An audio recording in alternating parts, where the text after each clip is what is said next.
97.3. Come on, come on, come on, come on, come on, come on, come on. Let's go, let's go, let's go, let's go. Traffic Avenue, the show for me and you. Mondays to Fridays, ooh, the Traffic Avenue. Traffic Avenue, the show for me and you. Mondays to Fridays, ooh, the Traffic Avenue. Oh, flex. Buckle up and join the best. Let Citi relieve your stress. So yes, let the music soothe your soul and keep it going just to refresh. Buckle and enjoy the ride from 2 to the half of the 5. Mondays to Fridays happening live. Where we gon' have a ball, you can text your guys. Let me tell you what you really gotta do. You can count on us, we come through. We got everything you need, that's true. Are you ready for the Traffic Avenue? Let me tell you what you really gotta do. You can count on us, we come through. We got everything you need, that's true. An applause for the Traffic Avenue. Traffic Avenue, the show for me and you. Mondays to Fridays, ooh, the Traffic Avenue. Traffic Avenue, the show for me and you. City 97.3. More variety. City 97.3. Accra. Eyewitness News. Be there as it happens. City News.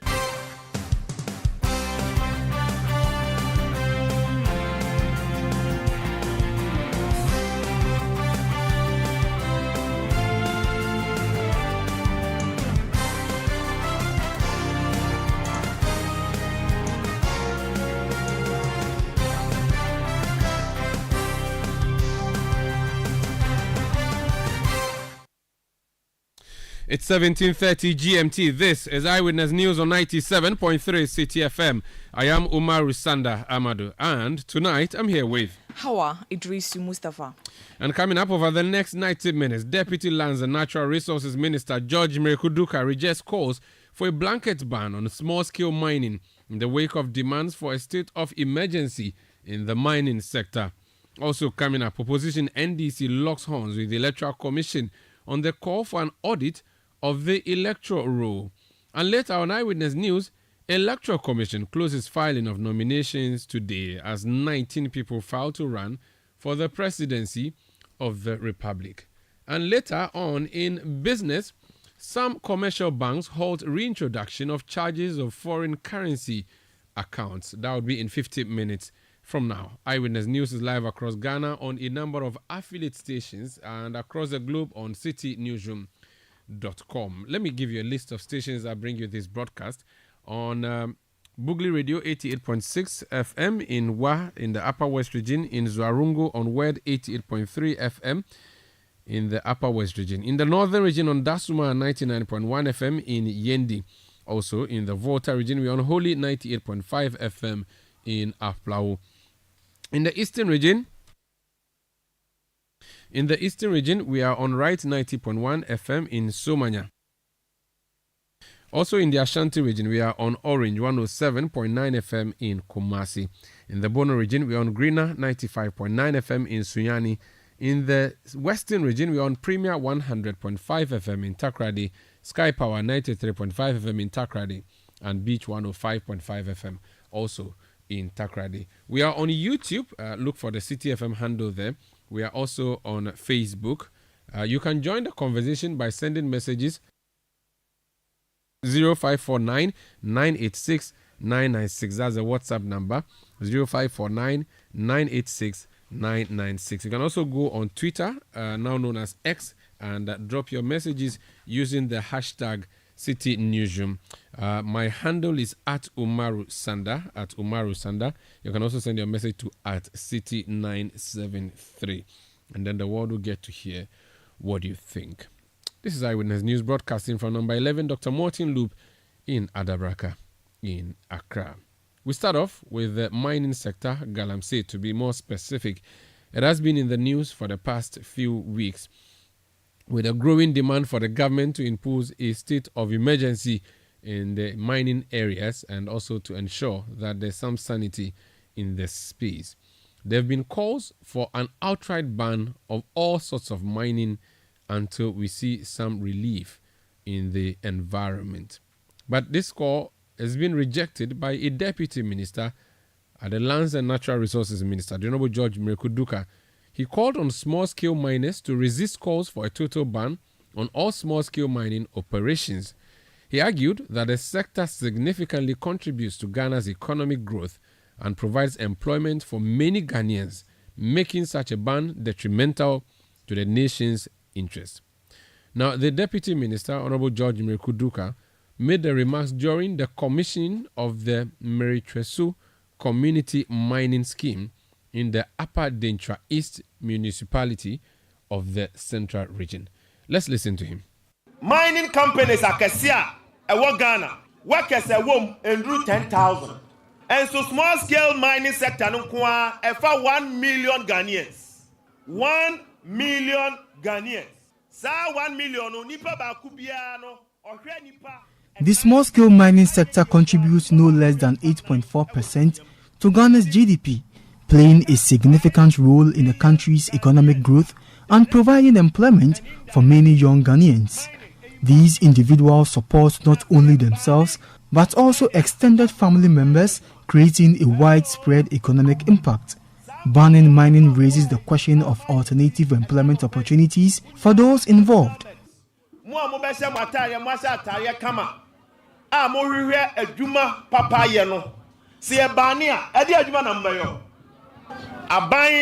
massa 5 million Ghanaians and amunya. It is our responsibility and duty to ensure we regularize the sector, and we will do so accordingly. So that's the Deputy Minister, George Mrekuduka. That's not all. He also urged the miners to voice their opposition to the organized labor's call for a decision to embark on a series of protests against mining. Let's listen to him. Mining no, yet to me mining responsibly. Ghana for Organized labor says they will go on strike, and you too must rise and speak up. Small-scale miners, rise and make your voices heard. Some people in Accra may not fully understand the concept of mining, but we, who live in mining communities, must continue to educate Ghanaians. Let's stand against those who mine in water bodies. They are wrecking the nation. Mining must continue, but it must be done responsibly.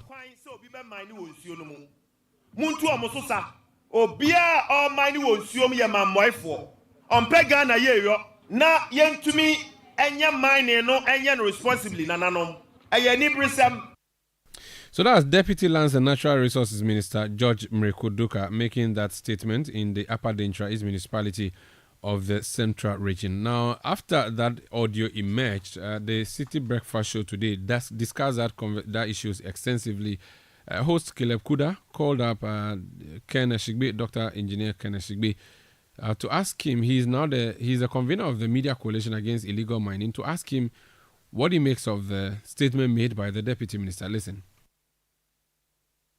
Did I hear him say that this is supposed to be our honorable Deputy Minister for Lands and Natural Resources, supposed to be our representative who is in a mining community?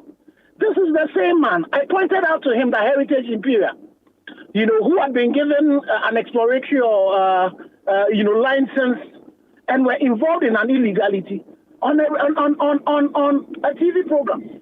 Up to today, he's not done anything about it. He does not realize the fact that when you have 20,000 NTUs, that is crisis. He does not realize the fact that the things that he said that they are going to do now, they had said they were going to do 2 years ago. So you see, he is demonstrating two things. Either complicity in what is happening or incompetence. In both ways. He's not worthy of representing the president as a deputy minister. You are in a crisis that is taking up your whole country. And then you sit down and say that the measures that have been implemented, we should go on implementing the things that you said you are going to do, and the things that you have been doing, that has brought us in August to 20,000 NTUs for water. When water is supposed to be processed from 5 NTUs to 1. And you have a plant that even if you are going to push it to the limit, it's 2,000. And you have this challenge that is occurring, and you who are being entrusted with the lives of your people, there are people dying. People dying in this pit. Some of them, all their challenge they have is that they went to respond to nature's call, and they fall into a pit. There's a young man who, by now should be going back to school to defend his thesis. He goes home and, he goes to fall into a pit and dies. And then you come and tell us this. You see, all the calls that are coming, it's not going to the ministers. Because the ministers have demonstrated that they don't have the capacity to deal with this issue. It is the president who should act. And when you start getting people who have been appointed based on our electing the president, demonstrates to us this level of, it's almost as if disdain. That's what it is. That, they forget that we are the sovereign, that the Constitution gives the power to us. And again, just from a technical point of view, just look at the solutions it's preferring. These solutions have not worked. They are the reason why we are where we are today. And then this man says that we should do what? No, I think that they should credit us with a little bit of wisdom. And this is not the way to go. This is definitely not the way to go in dealing with a crisis that is existential in nature, in dealing with a crisis that is genocidal in nature, the poisoning of all of us. This is not the attitude. This is not a response we should be expecting of the likes of Honorable Mekuduka. Fortunately for us, the end of September is ticking, and we will be working together with organized labor to find ways in which we would compel the state to do the things to do to save us. We're not talking about the future. We are talking about our salvation today. Right. Thank you so much, Ken.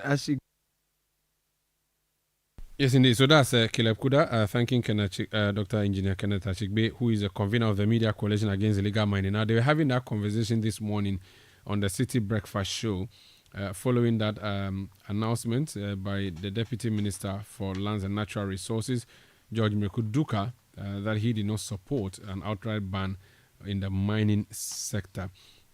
So that's one of the issues. Now, while we are at that, the president has also set up a 5-member ad hoc committee to engage stakeholders and assess the government's efforts in combating illegal mining amid increasing calls for a ban on all mining activities due to the environmental damage caused. Now, despite these calls, sector ministers have been rejecting the idea of a total ban, like you just heard, affirming the government's commitment to addressing the issue. The committee, which is at the instance of the president, will deliberate on the matter, and it comprises of the National Minister for Security, or Minister for National Security, Albert Kandapa, also the Minister for Lands and Natural Resources, the Honorable Samuel Abdullah Jinapo, the Minister for Defense, Dominic Nitiwu, the Minister for Employment and Labour Relations, Ignatius Bafwewa, and the Minister for Information, Fatima Abubakari. So these are the 5 persons in the government who have become, or who have gotten part, who have been named as part of this ad hoc committee. Sami Wiafi is a correspondent at the presidency.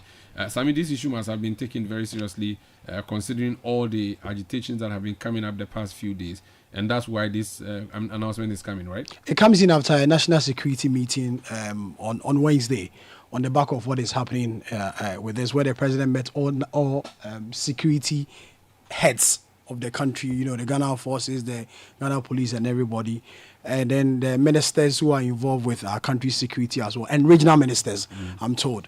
And so this particular decision was taken right after the meeting. After the meeting, the Lands and Natural Resources Minister also held a meeting with all regional ministers in respect of how they can also help in this fight against Galamsey. In the coming days, the president is supposed to announce new measures that will aid or help the fight against illegal mining as is currently underway. They believe that the current or the former practice where there was an operation to get these people arrested, and the prosecution is not working. The more reason we are seeing an increase in this particular practice. So in the coming days, the president will announce new measures that he believes will help curb the Galamsey. I see. But we don't know what the terms of reference of the committee is. We don't know when they're going to start work or what they're going to do. No, we do not know. That has not been given. Very well. Thank you so much. That's Sami Afis, our correspondent at the presidency. Hawa has some other stories on issues relating to mining and Galamsey. The Chinese government has warned its citizens in Ghana against engaging in illegal mining activities as the country grapples with the worsening Galamsey crisis. Chinese ambassador to Ghana, Tong Difa, said some Chinese nationals are involved in the unlawful practice, but stressed that the Chinese government strongly discourages such actions. Chinese involved in this illegal mining, but we discourage them. Because I was accompanied President Akufo-Addo to Beijing. When he met our president last time in 2018, our president said to himself, if any Chinese committed any illegal things here in Ghana, you do according to your law.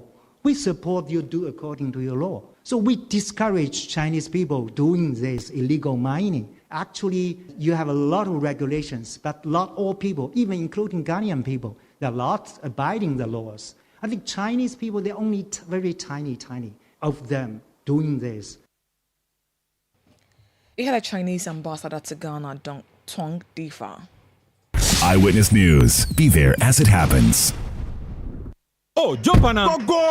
Gugomi, at what time will you come back where I don't hear the sound of your car? Why you buy new car? No, I don't change my car. It be the same ride. It be the fuel way I change. Way one shouts it. Ever since I started using the all-new Excellium Premium Fuel, fortified with 3-in-1 action. Oh, Joe, now my car they run like electric car. No, it's so. This is the type of fuel where they want to. Because now engine they cost. Where they want for way if I buy it, go protect my engine. And with the small way I buy, I go drive, sir. Absolutely. It's like strapping a turbocharger to your engine and giving it a protector. And what they bust my mind, Seth, be the 3-in-1 action, no? Excellium, they prevent up to 99% of deposit. It be anti-wear, some be anti-corrosion. Won't pay when I open them. Hey, so where can I find this magical fuel? Just head over to any Total Energy service station and your car will thank you. Hey, then make a finish my gobe fast, then rush go Total Energies. My friend, but why you hand my gobe inside? I give you info. Make a fill the gobe too small. Go. Joe Panna. Excellium is designed to protect your car engine, decrease fuel consumption, and lower CO2 emissions. Don't say fuel, say Excellium. Choose Excellium, choose quality. If home is where the heart is, then let's go home, shall we? Let's go where the entertainment is, where the passion is, where the laughter is, and sometimes even the tears too. Let's go where we feel safe enough to share our opinions. And send tweets. Where we do that embarrassing little dance to our favorite song. Let's go home where the love, the care, and the joy live. There's no place like home. Connect your home to super fast internet with affordable data bundles from MTN Home. Visit broadband.mtn.com.gh or your My MTN app to sign up today. MTN. Enjoy the best healthcare and a wide range of organic products from Life Healthcare and Divine Organic Hub inside Achimota Retail Center. We always have amazing deals and unbelievable discounts to offer. And your vibes and kwa. Let your voice be heard on Eyewitness News on Facebook at facebook.com/Citi97.3, Twitter at twitter.com/Citi973, and Instagram at instagram.com/Citi973 with the hashtag Eyewitness News. You're welcome back. This Eyewitness News on 97.3 Citi FM. We are coming to you from our studios in Adabraka in Accra. All evening we've been talking about Galamsey. So have we been doing all week, and indeed since last week. And talking about Galamsey and illegal mining and mining. 3 days ago, we brought you a story, which story referenced the running mate of the NPP and MP for Mensah South, Dr. Matthew Poku Prempe, who was speaking somewhere in the western north region. Now, in a publication we brought you, we said, and indeed played his voice, which voice suggested that if Mahmoud Bawumia becomes president or the MPP wins the next election, they'll be returning excavators that have been seized back to the miners from whom these excavators were seized. Indeed, I spoke to his spokesperson, Fifi Boafo, on Eyewitness News 2 days ago, who said that the audio that we played, or the video that we played, was doctored, and that it was a video that was put on TikTok. For all intents and purposes, that's an audio that has been published by multiple traditional media platforms, including UTV, which currently still has that on their Twitter feed, and which we also shared here on Eyewitness News. After that interview with Fifi Boafo, he promised to send the full address of his boss, Dr. Matthew Opoku Prempeh. Indeed, yesterday he sent us the full 21-minute voice video, which we have listened to carefully, and we did not hear the Honorable Matthew Opoku Prempeh say at any point in that 21-minute video that he will be returning, or the MPP will be returning excavators to miners. Let me say it on record. This is the 21-minute video which Fifi Boafo sent to us. We did not have a reporter on the team following the running mate. This is a video that was sent to us by Fifi Boafo. The 21-minute video that we have watched has nowhere stating Dr. Matthew Opoku Prempeh making a statement that they will be returning excavators. However, the video tallies in so many ways with the shorter video which is in circulation, in which video Dr. Matthew Opoku Prempeh is seen or heard purportedly claiming that they will be returning excavators. So this is just for the purpose of public records. We interviewed Fifi Boafo. He said he was going to send us a video. He has sent the video. It's 21 minutes, what he has sent to us. We have watched it. We did not see Dr. Matthew Opoku Prempeh say they will return excavators, unlike what was in the other videos that we have seen. As to whether that video has been doctored or manipulated, we are not in a position to say. This is Eyewitness News on 97.3 Citi FM. Let's do some politics and election 2024 now. Howard? The Electoral Commission says it believes the NDC will heed the call to return to the discussion table over the voter register. The Commission declined a request by the NDC for a forensic audit of the voters' register, following which the party has announced a nationwide demonstration on Tuesday, September 17. In an interview with Citi News, Deputy Commissioner Dr. Bosman Asari says the Commission is capable of rectifying the errors identified in the register. I wouldn't say we have any particular difficulty, but what the Electoral Commission is basically saying is that when we do exhibition, we identify problems, and when we identify problems, we resolve them. So this particular exhibition and the problems that have been uncovered, they are not different from what happened in 2016. They are not different from what happened in 2020.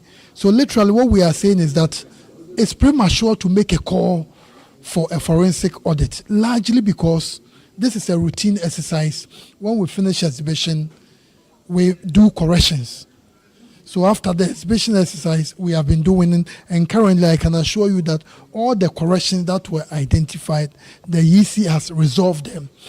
Since you made the call to John Mahama and the NDC yesterday, have you had any indication that they would listen or they have listened to you? No, we think that is something they should be able to listen. So far, we haven't heard anything. But we think that the NDC is committed to ensuring that we have a credible register. The EC is committed, the MPP is committed, the PPP, all the parties are committed. So we think this is a great call we should be heeded to, because it's for the good of our country. It's a country we are building, and we are only the referees to ensure that we have a system that is credible. Dr. Bosman Asari is Deputy Commissioner of the EC. Let's speak to Dr. Rashid Tanko Computer. He's Deputy Director of IT and Elections for the National Democratic Congress. Sir, you're welcome to Eyewitness News. So, the words of the Electoral Commission through its deputy chairpersons both yesterday and today, as you've heard in that interview, is that the electoral system has a way of self-cleansing, and that the auditing you are asking for would be provided for in the exhibition, where there will be deletions and insertions of whatever you desire to do based on evidence that you produce. How different is the audit you're asking for from this planned audit which the EC does every time we're going into election by exhibiting the register? My brother, let me say good evening to your cherished listeners. In fact, this is our first time of seeing a massive manipulation of a register during exhibition period. In fact, this one has never happened. We've never had an exhibition period where we have large numbers of old data being added to a current data. That one, exhibition doesn't solve that problem. Exhibition, voters go to check their names, go to check their details for minor corrections and major corrections. They are not checking for a padding of data. No voter goes there to check to see what is the total number of people registered in this polling station, or what is the total number of people registered in these constituencies, or what is the total number of transfers happening. That is not what exhibition looks out for. So what they are telling you, they in fact, we can best describe it as being confident tricksters. They are trying to trick the general public because most people do not understand what we are talking about. And that is why we are taking it up to them. And that's why we wanted you, the media, to join us during our meeting with them. Help us understand what you are talking about. So what is the flaw you have with or what's the flaw you say you have identified with the register? Yeah, the flaw we have identified as so is one.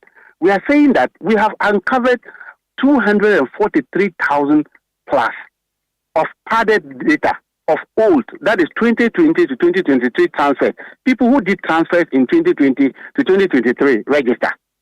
Those old transfers have been added to this current transfer again, thereby bloating their number. So if you look at their transfer folder, they are having about 566,000 transfer folders, of which that didn't exist during the transfer window. Because if you look at the transfer windows as it happened, we realize that we had about 367,000 of transfer folders. So when you take that one out from what they have declared in their transfer folders of the PVR they gave to us, you are seeing a difference of 243,000. That means this number has been added to the register. And that was what Bossman Asari, Dr. Bossman, agreed to when he held a press conference last Wednesday and said, yes, it was an error. And when we further followed them out, their director of electoral service admitted in one of the major platforms which I appeared with him that they deliberately added that one to let us track the transfers. This was quite revealing. In fact, it strengthened our position at that point that these people, unless an external body audit them, they are hiding a lot of things from Ghanaians. Okay, so issue, the first issue, 243,000 extra people on the transfer list folder. So that one, figure, exhibition cannot see this. So the figure should not be 556,000. It should be. No, it shouldn't be in the folder that they have. 556,000 minus 243,000. Fantastic. That's your first issue. What's your second issue? The second issue is we've also observed that they have transferred almost 15,000 people without us knowing the path of which the transfer came from, because there is a path of transfer. That is when you transfer from your polling station to another. Your old polling station, there is a register known as absentee voters list. That absentee voters list will contain your data showing that you have transferred your vote from that polling station. Then, where you are transferred to, in that polling station, there will be a transfer list indicating your name that you have now been transferred to this polling station. Then when we check the data, we've seen that almost 15,000 of such transfers has occurred.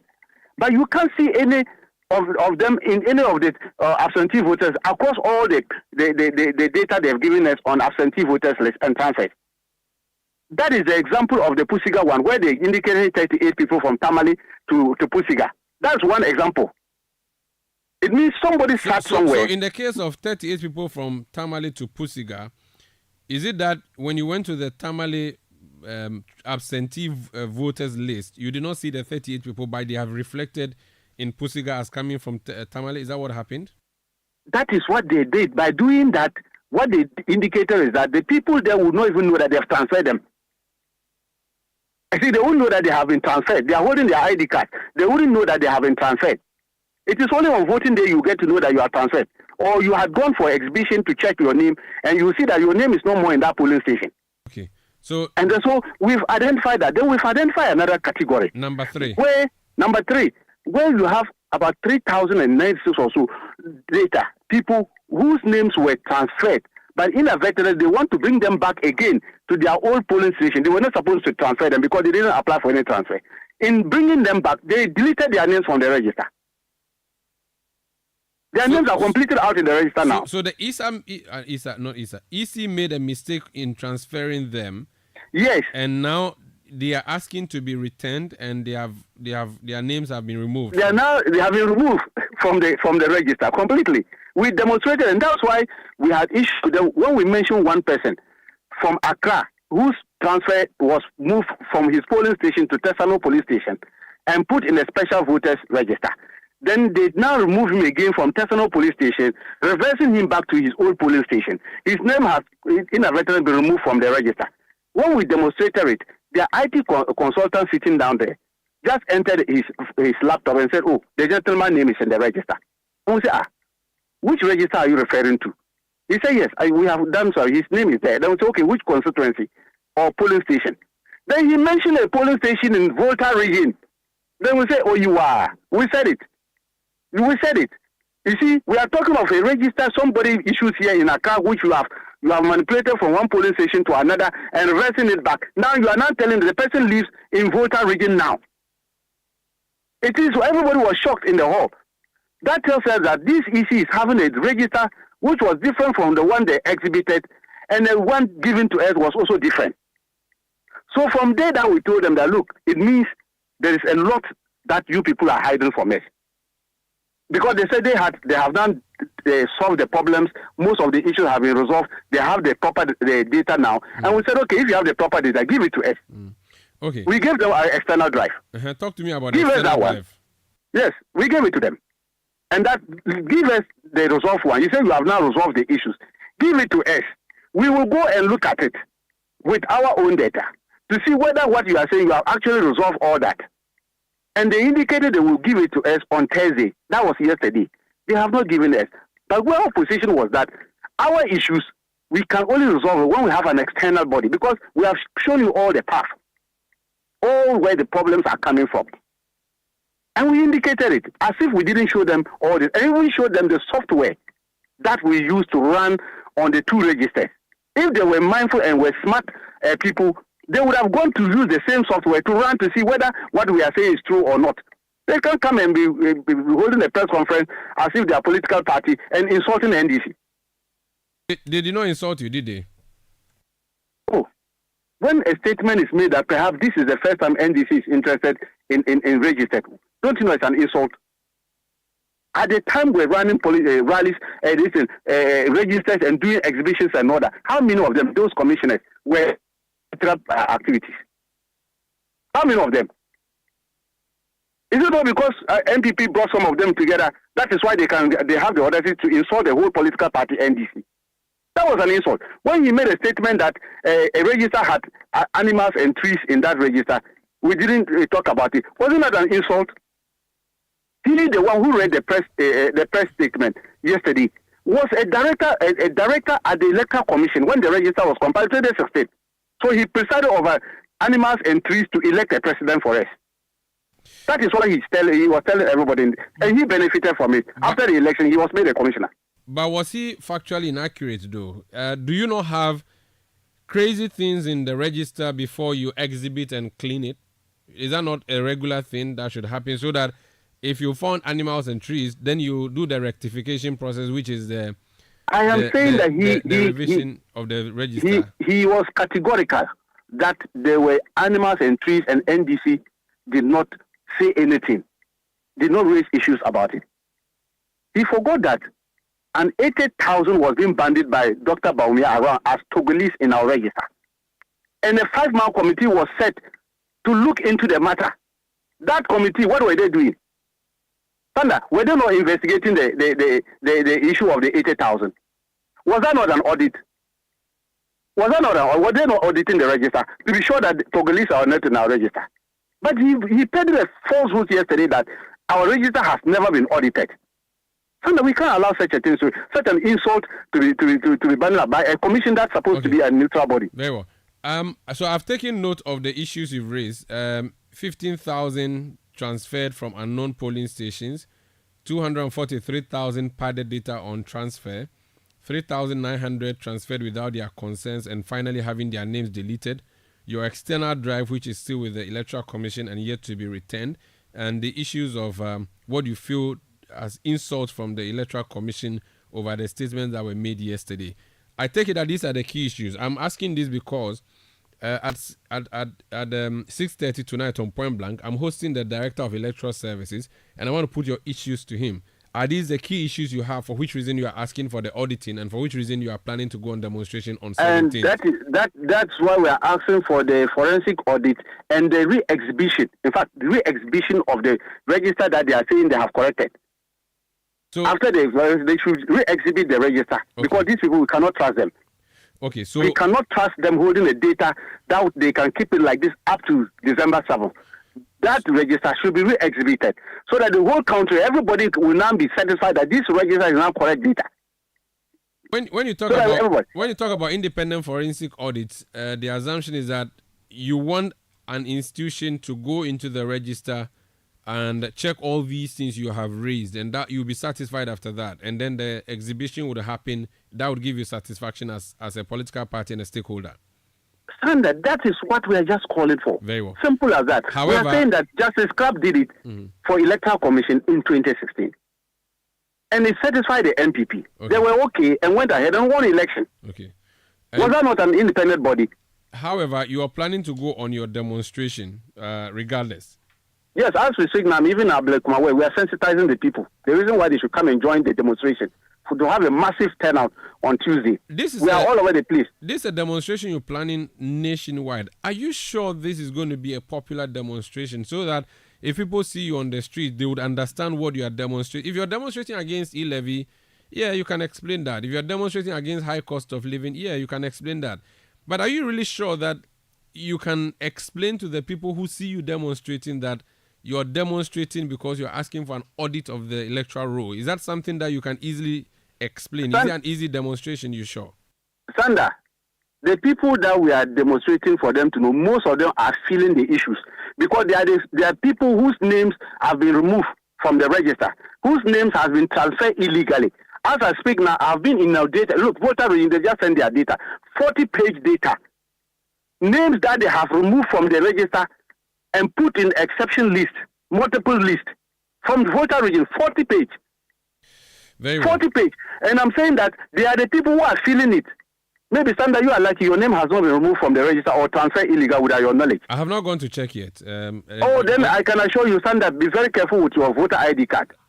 No, I'll go. Because when the a lot of people exhibition has not happened yet, right? When it happens, I'll go. No, the exhibition has passed. We are asking for re-exhibition. That will be a window for you. So you see, as you speak, you are not sure whether you are a voter. Then I've been sleeping. But it doesn't. I don't have a reason to suspect. I have not gone to. It's not. Now we have given. It's not compulsory. We have given reason. It's not compulsory to go and check that your name is in there, so, right? So that is why we are protecting people like you. I'm just saying for me. I'm saying that I haven't gone to check, and I'm sure many people haven't gone to check. But I don't have reason to doubt. Now we have given the reason to doubt because a lot of people who have not gone, we have shown them their data that your name has been removed here and put to another place. I'll send you my. We have given them enough. I'll send you my ID card number so you check for me. So I'll help you. Otherwise, I don't want you to lose your vote. I'll give you pro bono. Okay, no problem. Thank you for speaking to us. I wish you all the best. That's Dr. Rashid Tanko Computer. He's Deputy Director of IT and Elections with the NDC. This Eyewitness News on 97.3 Citi FM. 2 nights ago, I stayed late to watch the presidential debate in the United States of America. And just like we have in Ghana, a former president who served for one term is going against a vice president who is a sitting vice president. Now, Kamala Harris is the current vice president of the United States of America. She is the flag bearer or presidential candidate of the Democrats. She's going against Donald Trump, who is the flag bearer and presidential candidate of the Republicans. They had a debate 2 nights ago, and many watchers say that she floored Donatus or Donald Trump. Now, here in Ghana, our presidential debates have historically been organized by the Institute of Economic Affairs, IEA, although the NCCE and GBC have done some in the past. Now, the IEA has published a presidential debate date, which is an advertorial of when they are going to hold the presidential debate for this election. John Dramani Mahama and the NDC have said they are not going to go to any debate today or tomorrow. They are not debating. Just like happened in 2020, Nana Dankwa Akufo-Addo said he was not going to do it. Now, the IEA's announcement has Tuesday, 22nd October 2024 as the date for the first presidential debate. Tuesday, 5th November 2024 is going to be the vice presidential debate. And then the second presidential debate will be on Tuesday, 19th November 2024. The first two would be in Accra. The last one would be in Kumasi. But who and who are going to be at this debate? Dennis Miracles Abuaji is the director of communication for the Baumia campaign team. He's joined us on the line. Sir, you're welcome to Eyewitness News. Thank you, Bo. Thank you for having me. Good to hear from you. The IEA is planning a debate on 22nd October, 5th November, 19th November. As a party, have you been formally contacted? Are you taking part? Well, Maru, the flag bearer of the New Patriotic Party has long indicated his readiness to have a debate with the leading opposition flag bearer. And so, so long as that debate is set, why not? He will be willing to participate. So you are participating only if John Mahama is going to be standing there debating? Oh, but Mario, I'm sure you know. I mean, I don't know when you watch the U.S. debates on CNN. There was a debate amongst any other candidates apart from the Democrat and the Republican candidate. Was there any? The one I saw was just two people. Exactly, and there's a reason why. I mean, you even if you are a candidate or you are a political party, you must have done some work to earn your place at these kind of debates. And that is why in even advanced democracies, you always have usually the leading candidates actually going into these debates. I mean, what would be the point if you can't debate yourself, and if the opposition leader doesn't make himself available, then I don't know whether there is actually a debate in this election. But as of tonight, 19 people have filed to run as presidents, ran for president with the Electoral Commission. These are all potential opponents of yours. Are you expecting a 19-man debate? Well, I don't know. We had 4 in the past. That is why. We had 4 in the past, and your boss's boss was there. That is why usually in these debates you have the leading candidates. And so we're expecting the leading candidates to be the ones participating in this debate. In the U.S., you are aware that in the U.S., there are several other candidates on the ballot, right? Several of them. But you never have all of them debating, or you don't have the Democrats or the Republicans debating any of these candidates other than the two leading candidates. So and I think that to be fair to the people of Ghana, what the voters are looking forward to is the debates between the two leading candidates in this election. Let me get this.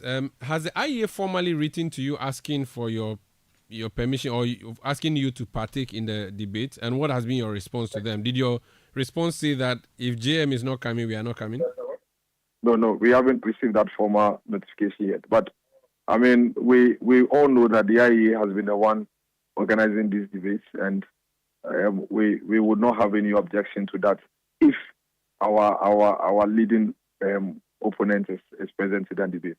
Absolutely no problem at all. The NDC has already told us they are not going to be debating. John Mahama is not going to be on the platform. Now, with that information available to you now, would you publicly tell us whether Dr. Baumia would be at the debate on 22nd October or not? If John Mahama is not, if the leading opposition party is not at the debate, then there is no debate tomorrow. We can't debate 19. We can't go into an election with a 19-man debate. You don't give them any respect at all. The other 19. No. Practicality of having 19 presidential candidates debating is chaotic. It is not practical. It serves no purpose. It sounds like you are tying your fortunes to the aprons of the NDC. It's almost like if they won't do, you won't do. Is that not how it's sounding like? No, we are there, and we need to debate somebody. Yeah, but it's like you're desperately looking for one particular guy. If he's not coming, you won't go. Because it's a debate, an opportunity for you to talk to Ghanaians and say that. We can do that. We can do that in a media engagement if we want to talk to Ghanaians. It is a debate. A debate is different from an opportunity to talk to Ghanaians. But it is about an opportunity to talk to Ghanaians. This morning, Dr. Mahmoud Bawumia has been in trouble all day talking to Ghanaians. But that there is a reason why. There is a reason why it is called a debate. A debate is a platform for you to share specific ideas on specific issues, and then it's tested against your opponents. We are not going into this contest against any of the 19 candidates. Alan Chamanti is there. Cheddar is there. We are not living in abstractism, Umaru. We are living in reality. The reality is that this contest is between John Mahama, His Excellency, and Dr. Mahmoud Bawumia. I mean, we are not going to do hypothesis here. The two leading candidates are the ones who are actually truly going into this contest. And if we don't have the two of them in a debate, then Ghanaians have been denied that beautiful opportunity. We are not seeking to have a public show. We are seeking to have some serious contest of ideas. And that is why it's important that what you should be doing right now is to be calling on the opposition leader to say that political debate in an election period is part of the electoral processes. And to be fair to the voter, make yourself available. But nobody can put a gun to their head. If they don't want to do it, you can't force them. Okay. But on any day that he makes himself available, Dr. Mahmoud Bawumia will be on the podium waiting for him. Thank you so much for speaking to us, sir. Thank you, Umaru. That's Dennis Miracles Abuaji. He's Director of Communication of the Dr. Mahmoud Bawumia campaign. Beatrice Annan is spokesperson for the Mahama campaign. Do I have Beatrice Annan on the line? I'm told that I've lost her. I'm trying to raise her again on the line so that I'll ask those questions, whether or not they've changed their mind. Meanwhile, the IEA presidential debates, according to what... So it means that if Mahama doesn't go, Bawumia is not going. So IEA, you may want to start preparing for a podium, or 17 podiums maybe, because it looks like you may not have two of your main people there. Beatrice Annan speaks for the Mahama campaign. She's joining us on the line. Madam, you're welcome to Eyewitness News. Good evening, Umaru Sanda, and I'm happy to be here. Dennis Miracles Abuaji says they are very happy and ready to debate on 22nd October 2024, only if your candidate shows up. You have said in the past you are not going. Have you changed your mind? Would you be there?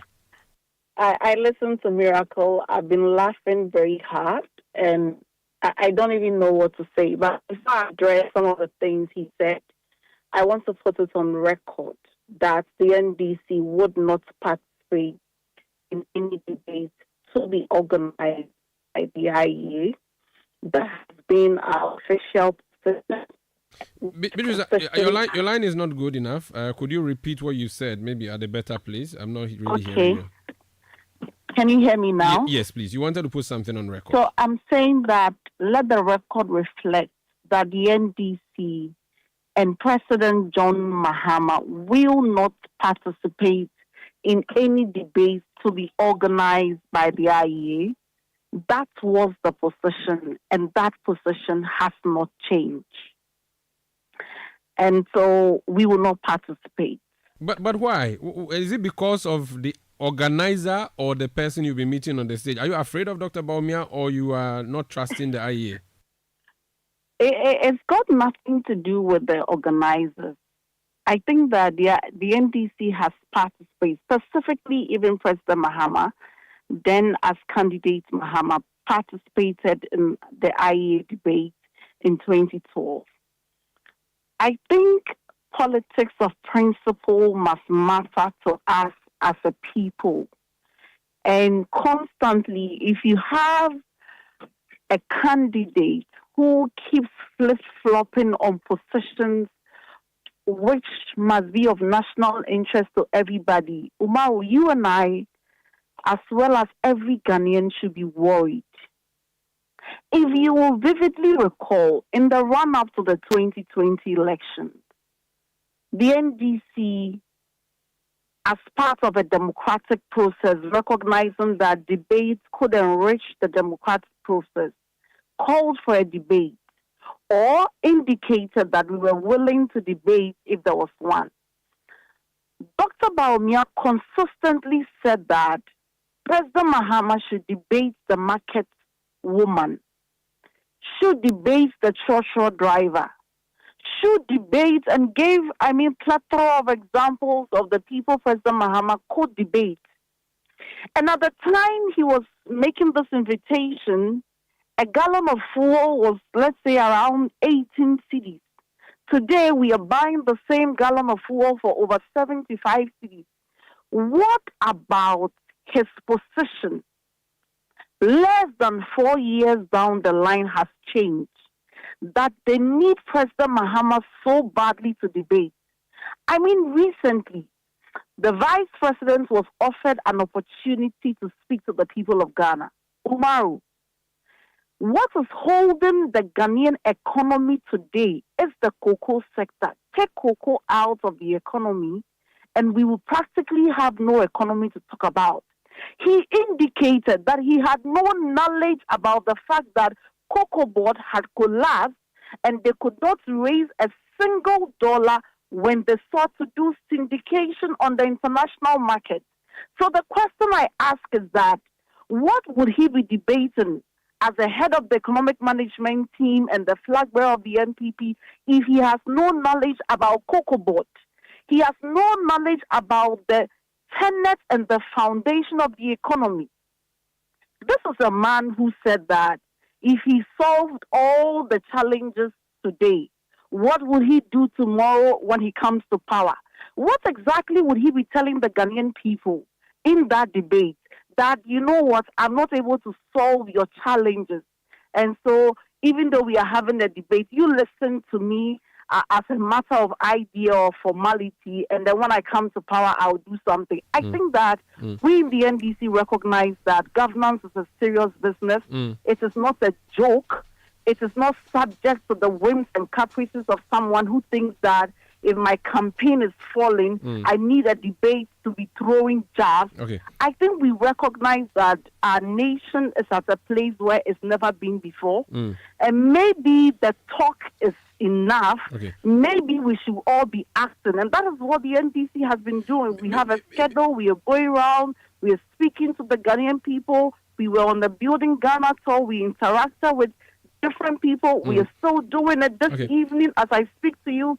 The NDC is holding an energy dialogue. This is a flag bearer of the NPP who has no knowledge about the energy sector. He doesn't know about the cocoa sector. He doesn't know why the currency keeps depreciating. What would he be debating about? Maybe when he demonstrates capacity, we can debate him. Beatrice, you, I'm sure you sat in our own town, Nungwa, and you watched the presidential debate in the US 2 nights ago, and you were excited. Why don't you want us also to have that excitement here? I did. In fact, at the time it was a debate of equals, according to what Dennis has said. Yeah, so you should have a similar thing. You know, you remember that Trump has held the office before, and Kamala is a vice president, and so they have.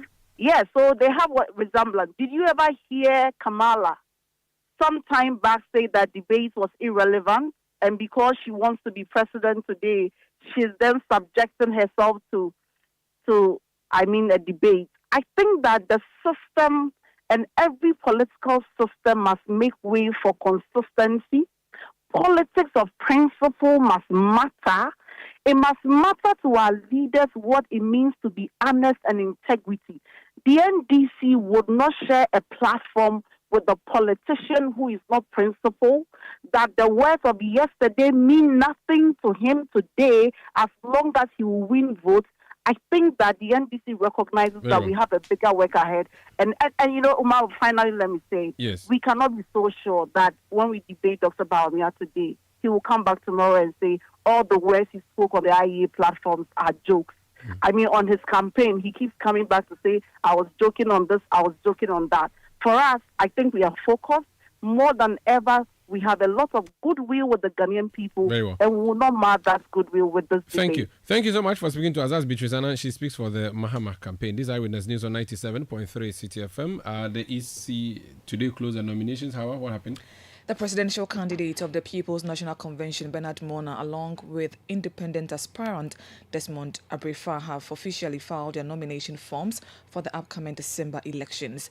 Dr. Daniel Latte Jr., flag bearer of the Great Consolidated People's Party, that is GCPP, also filed his nominations. This brings the total number of presidential hopefuls who have submitted their nominations to 19. 19. So 17 of them would be appearing on the IEA platform.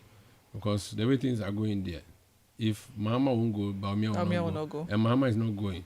So Bawumia is not going. So therefore, 17. 17, okay, I don't call. That's if the EC approves all of them. Okay, yeah. That, but me, IEA says 22nd. We don't know when EC will do the approval. But when EC does, okay, I don't call Bernard Mona, Hassan Ayaga filed. Cheddar, Alanche Martin. That will be a long podium, eh? Yes, please.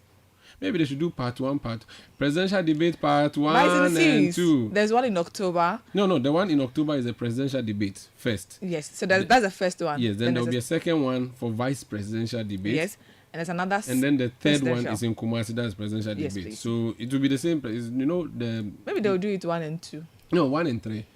Part 1 and 3. 17 divided by 3. No, my math is not good. Maybe divide it into 5 or something. It'll be nice. Otherwise, Charlie, we'll spend the whole night. If you ask one question before you go around. You go around and come. So it has to be debate nights. This is Eyewitness News. The Director of Electoral Services of the Electoral Commission is my guest on Point Blank. He'll be joining us in a bit. But before then, we have business news. Please stay. Eyewitness News. Be there as it happens. If home is where the heart is, then let's go home. Shall we? Let's go where the entertainment is. Where the passion is. Where the laughter is. And sometimes even the tears too. Let's go where we feel safe enough to share our opinions. And send tweets. Where we do that embarrassing little dance to our favorite song. Let's go home where the love, the care, and the joy live. There's no place like home. Connect your home to super fast internet with affordable data bundles from MTN Home. Visit broadband.mtn.com.gh or your My MTN app to sign up today. MTN. Oh, jump on now. Go, Google me. Now, what time will you come back where I don't hear the sound of your car? Why you buy new car? No, I not change my car. It be the same, right? It be the fuel where I change. Way one shouts it. Ever since I started using the all-new Excellium Premium Fuel, fortified with 3-in-1 action. Oh, Joe, now my car they run like electric car. No, it's so. This is the type of fuel where they want to. Because now engine they cost. Where they want for way if I buy it, it go protect my engine. And with the small way I buy, I go drive, sir. Absolutely. It's like strapping a turbocharger to your engine and giving it a protector. And what they bust my mind, Seth, be the 3-in-1 action, no? Excellium, they prevent up to 99% of deposit. It be anti-wear, some be anti-corrosion. Won't pay when I open them. Hey, so where can I find this magical fuel? Just head over to any Total Energy service station and your car will thank you. Hey, then make a finish my gobe fast, then rush go Total Energies. My friend, but why your hand my gobe inside? I give you info. Make her feel the gobe too small. Go. Yo, Anna. Excellium is designed to protect your car engine, decrease fuel consumption, and lower CO2 emissions. Don't say fuel, say Excellium. Choose Excellium, choose quality. Hi, Aku. I just got the estimate for the home repairs. It's more than we expected. I'm really stressed about where to find the money. Why worry, Musa? You are a salaried worker. Haven't you heard about the GCB personal loan promo? They can give you up to 700,000 Ghana cedis in less than 24 hours at a significantly reduced interest rate and fees. Really? This sounds exciting, but is it easy to apply? Super easy. Skip the stress. Get the cash with the GCB personal loan promo with a 1-month repayment holiday. Just visit a GCB bank branch near you or call 0302-634-922. Toll free 0800-422-422. No hassle, no stress. Wow, I just got a notification. The loan is already in my account. That was fast. Skip the stress and get the cash you need with GCB personal loan. Visit a branch near you today. Terms and conditions apply. GCB Bank, your bank for life. But Joe, I want to learn how to drive. No problem at all, my dear. I will get Uncle Kofi to teach you. He taught my father and even me. Bakojo pa. In this day and age.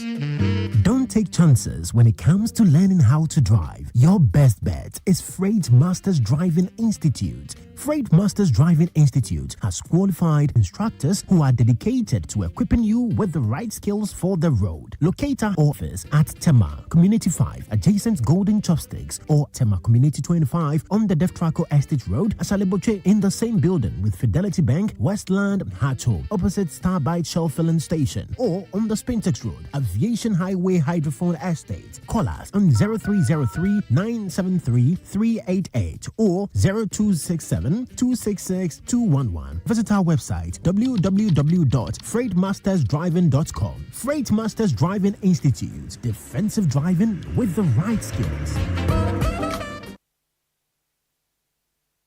Eyewitness News. Be there as it happens. Get the details. Every significant financial transaction, every market movement, and all the policies that affect your business. Citi Business News. Be informed. Time now for Citi Business News on Eyewitness News. My name is Hawa Idrisu Mustafa. Details of our stories now. Some commercial banks have put on hold a decision to reintroduce charges on foreign exchange accounts. This was after some customers raised concerns about the reintroduction. There is more in the following News Desk report.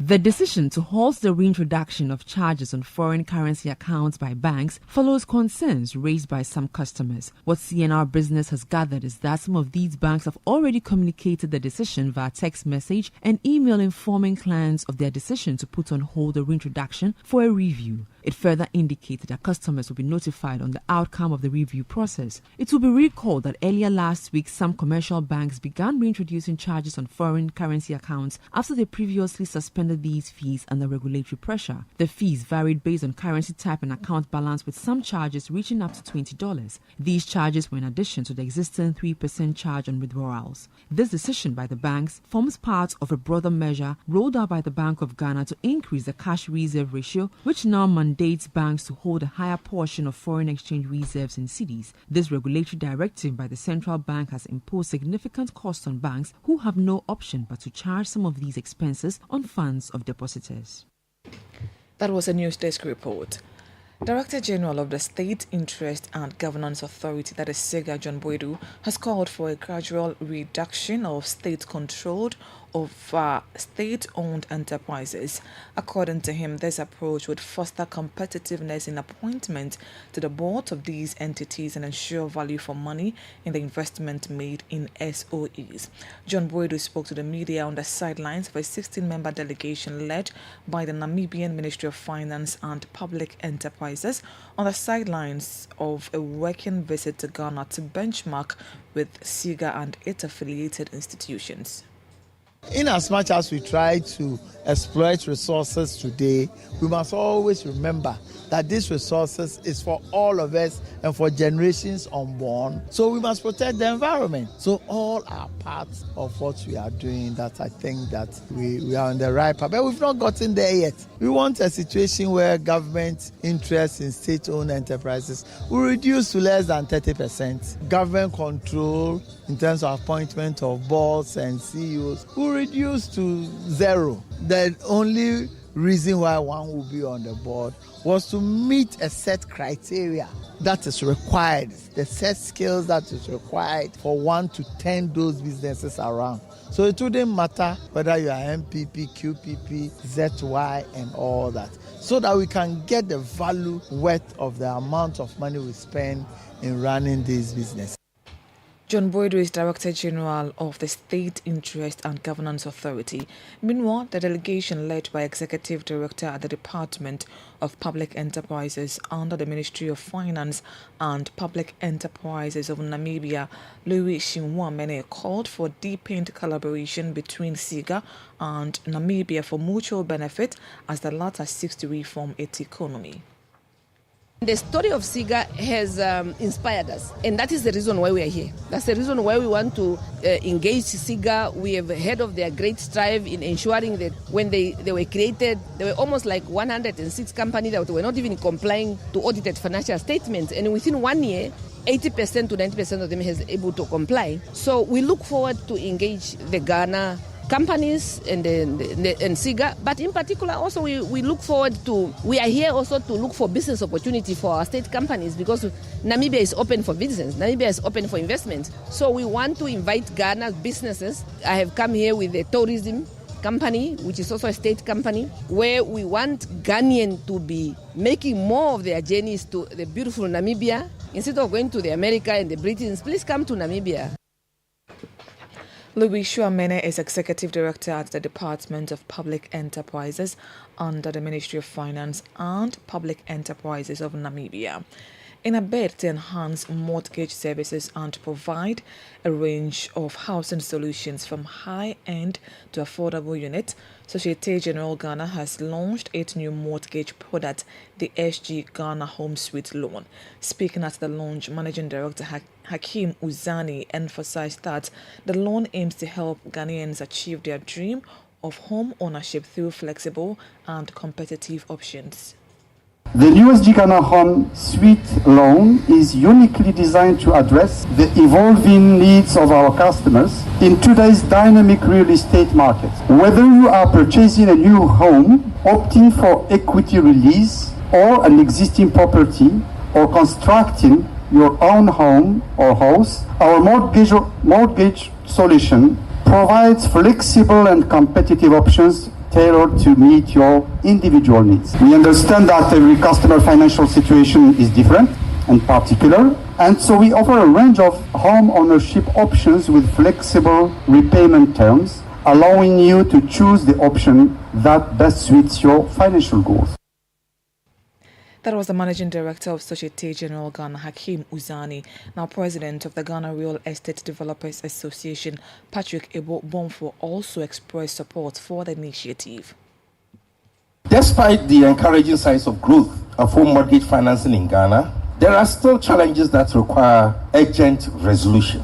The issue of high interest rates on home mortgage loans precludes majority of prospective home mortgage finance applicants, and a bed has whispered to me that the SG Ghana Home Suite Loan is very affordable, and we take that in good faith. It will take the collaborative effort of both the public and private sector and other multilateral development institutions to create the enabling environment for a thriving home mortgage finance market in Ghana. These challenges notwithstanding, the future looks bright for the sector. It is in this light that we greater see the launch of SG Ghana Home Suite Loan Mortgage Finance product as timely and welcome news, especially for prospective home buyers. President of the Ghana Real Estate Developers Association, Patrick Ebo Bonfo, and then City Business News on Eyewitness News. My name is Hawa Idrisu Mustafa. Up next is Point Blank. If home is where the heart is, then let's go home, shall we? Let's go where the entertainment is, where the passion is, where the laughter is, and sometimes even the tears too. Let's go where we feel safe enough to share our opinions and send tweets, where we do that embarrassing little dance to our favorite song. Let's go home where the love, the care, and the joy live. There's no place like home. Connect your home to super fast internet with affordable data bundles from MTN Home. Visit broadband.mtn.com.gh or your My MTN app to sign up today. MTN. Are you feeling tired after a hard day's work? Have you lost your appetite even for your favorite dish? Viral Blood Tonic is a nutritionally balanced, pleasant-tasting tonic fortified with iron and vitamins to boost your appetite and energy levels for high performance. Viral Blood Tonic, easy to take and good for the whole family. Viral from Danex Iting Starwin PLC. If symptoms persist after 48 hours, consult a physician. This advert is FDA approved. Are you ready to turn your dreams into reality? Don't just dream it, own it with a loan from Fidelity Bank. Dreaming of a new home? Own it with Fidelity Mortgage Loan. Dreaming of smelling the scent of a brand new tear rubber car? Own it with Fidelity Auto Loan. Dreaming of getting the latest phone, TV, fridge, furniture, laptop or gaming console? Own it with Fidelity Consumer Asset Finance. Dreaming of expanding your business? Make it a reality with our business loan. Fidelity Bank is offering flexible loans to businesses, salaried workers and the self-employed at a competitive rate. Dial 0800 003355 or visit any of our branches nationwide today to turn your dream into reality with a Fidelity Bank loan. Terms and conditions apply. Fidelity Bank. Believe with us. Fidelity. If I believe with us, Fidelity. If I know I lay aside, Fidelity. Eyewitness News. Be there as it happens.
In a manner that will guarantee peaceful, free, and fair elections. I hope you will be with us, you will follow us. That takes us. Thank you very much.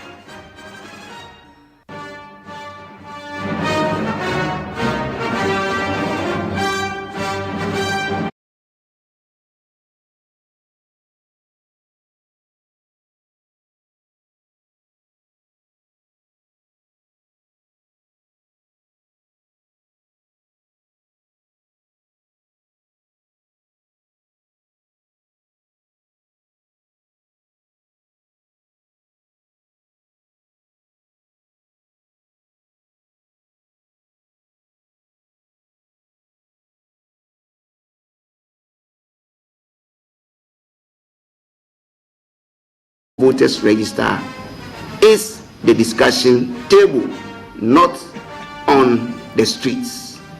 Taking to the streets will not ensure a credible register. It will only cause tensions and suspicions which are unwarranted. We call on the former president of Ghana, an eminent and respected statesman of the Republic, to encourage and bring his party to the table, as that is the best place to address issues and ascertain the truth regarding the voters' register.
Johnson Asidun Ketia, national chairman of the NDC, announcing a demonstration by the party against the Electoral Commission over the auditing of the electoral roll. Earlier on Eyewitness News, you heard me speak to Dr. Rashid Tanko Dramani of the NDC, who has explained why they have issue with the electoral roll. In fact, I advertised and indeed we put on social media that our guest tonight will be the Director of Electoral Services of the Electoral Commission.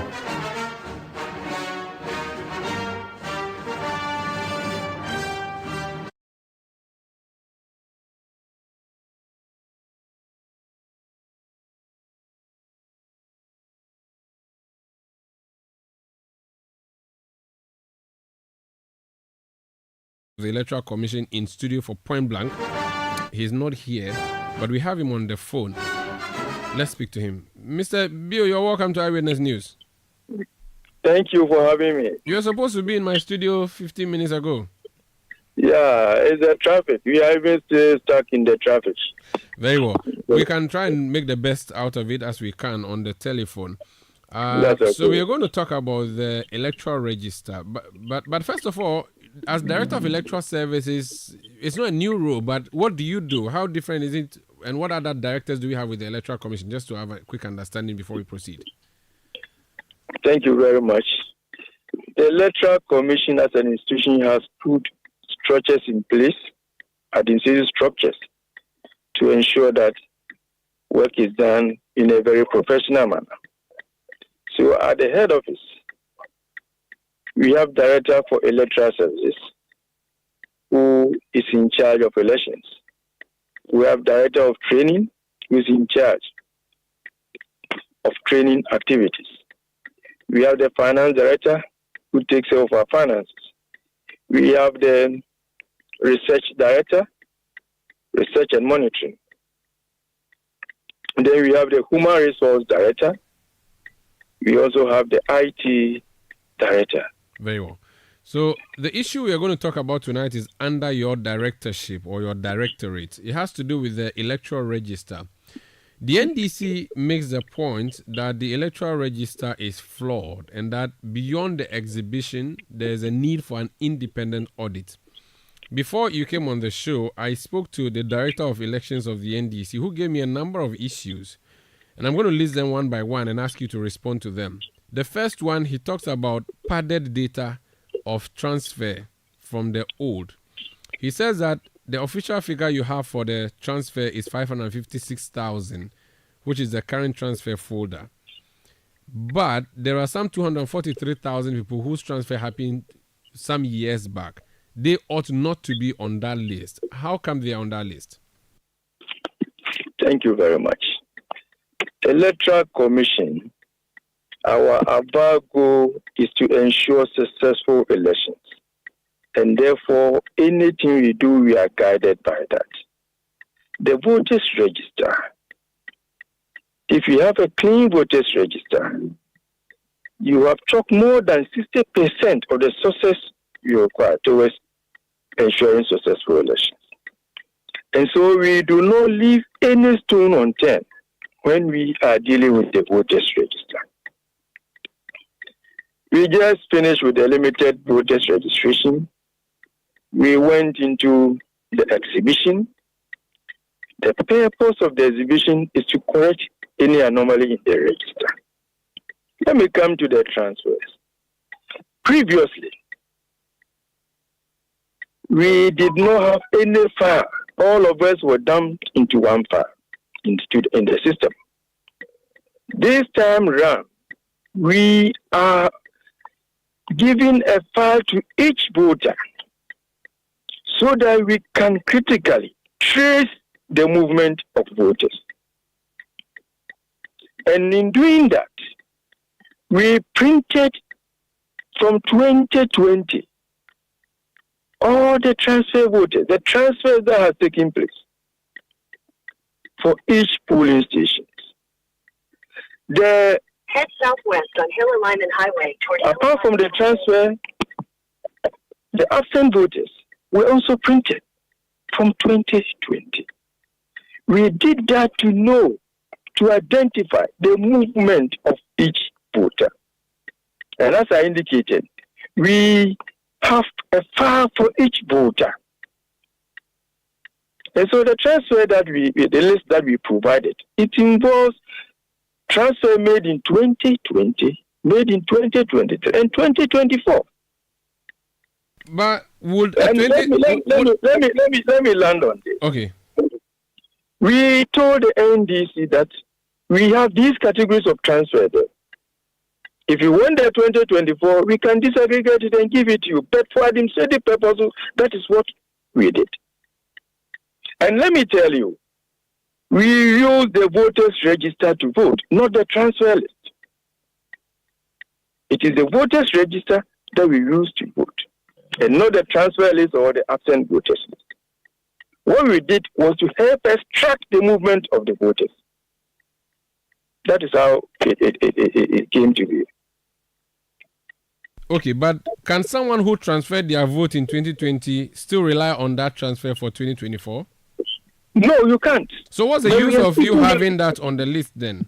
Because you know what? If you did a transfer in 2020, your name will be on the transfer list. It will also be on the voters register. When you are going to vote, we are not going to use the transfer list. It is the voters register that we will use. So that if you pick a transfer list for a polling station, it will help you to know the number of people who have transferred their vote from other centers to that center. It will help us to track the movement of voters. But that will be for your personal statistics and consumption. Why do you have to have that on the folder? Because then the assumption would be that you're relying on the 2020 transfer for 2024. No. We want the parties to know. As a commission, we have nothing to hide. Even though it's an administrative measure, we want them to know. And when they ask, we explain to them that is that. So there's nothing like pardon voters. Okay. But if you go to the register, nobody has been added there. Okay. Number two, they say that you have transferred 15,000 people from polling stations without their knowledge. And when they came to complain to you, you decided to reverse that. But instead of reversing, you deleted their names. Can you talk about that? They mentioned 38 people from Tamale to Posiga. You know what? All these cases that they are mentioning, they are isolated instances. The Posiga issue is a crime somebody committed. It was not a commission. Somebody who went around collected about 38 voters' ID card from registered voters, and they claimed that he promised them of a loan facility or something, and took advantage of the people and then effected those transfers. You know what? Before we can do transfer, it is not as they were just 38. You don't have any number beside the 38. And all this, after our investigation, we have reversed all these transfers. You know what happened? Our system is said that if you want the transfer facilities, you want to be transferred to another center, you have to go personally to our office. The facility for transfer is only at our district office. And the system permits fingerprint verification and facial verification. At a point that this thing occurred, we have not introduced the liveliness facility in the system. All along, it was only fingerprints that people were using. And mostly who goes and it is facial, they go there physically and then it is done for them. But in this particular case, that person, they claim, collected these ID cards, went to one of our facilities, one of our district offices in Pusiga, that is Pusiga to be specific, and used the ID card, the picture on it, through facial verification. And as I indicated, because at that time we have not effected the liveliness facility in the system recognized the picture because it was the same picture that the system took during the registration and then gave in for the transfer to be effected. When it came to light, we investigated, and because of the accountability system in our processes. We were able to trace to the source where it happened. We were able to trace to know how it happened. And the officer whose credentials were used, because nobody can use our system without prescribed credential. And that one is different from each district officer. Okay. As of now, all those transfers have been reversed. But you know what? We have gone ahead. Now we have introduced the liveliness into the system, and we have gone through to check all the transfers that has been made. We realized that it was only Pusiga 38 transfers that went through that process, and we have reversed that. It tells me that the commission has a system that can detect. Okay. And you found that on your own without being notified, correct? It was during the exhibition when they went to check their names, and then they realized that the ID card they were holding bears the center number of a different police station in Pusiga. And then it was reported to us. So the good thing was that we were able to trace to the source that it happened, and we have resolved that. So this resolution you did, the NDC says it brought you an external drive, so you put the new data on it for them. You are keeping their pen drive. Where is the NDC's pen drive? Please, I think on the 6th, we met with the NDC. They claim they have seen some or observed or detected some anomalies on the voters' roll. So we, after we meet, we gave them the opportunity to meet us, and they came with the IT team and some other persons. When they came, they categorized their case into 5, their issues into 5. They mentioned them. For instance, dead persons. There are about 50,000 dead persons on the voters' roll. Then maybe transfer missing voters. 3,900 and something. I've forgotten the actual figure. 3,957 or so. I forgot. Then they just categorize them and eventually show us examples of about 2 or 3 of such cases that we were talking about. So we told them, good, it is good that you have come on board. We want all political parties and stakeholders to take part in ensuring that we have a very clean voters' register. So it's a welcome decision for you to come in and meet us and let us see what you have found. So therefore, we told them that already as a commission, we have detected most of these issues that you have brought, and we have gone ahead to effect corrections. This exhibition, we introduced 4 levels for detecting and correcting anomalies.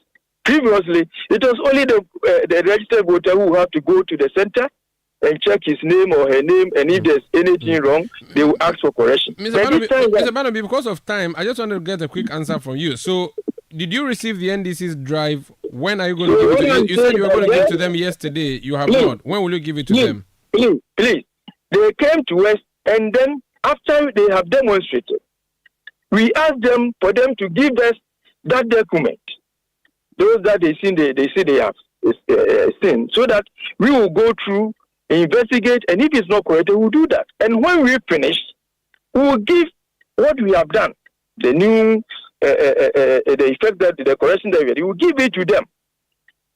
They access that we should rather give what we have done so far. Then you told them, it is an ongoing exercise.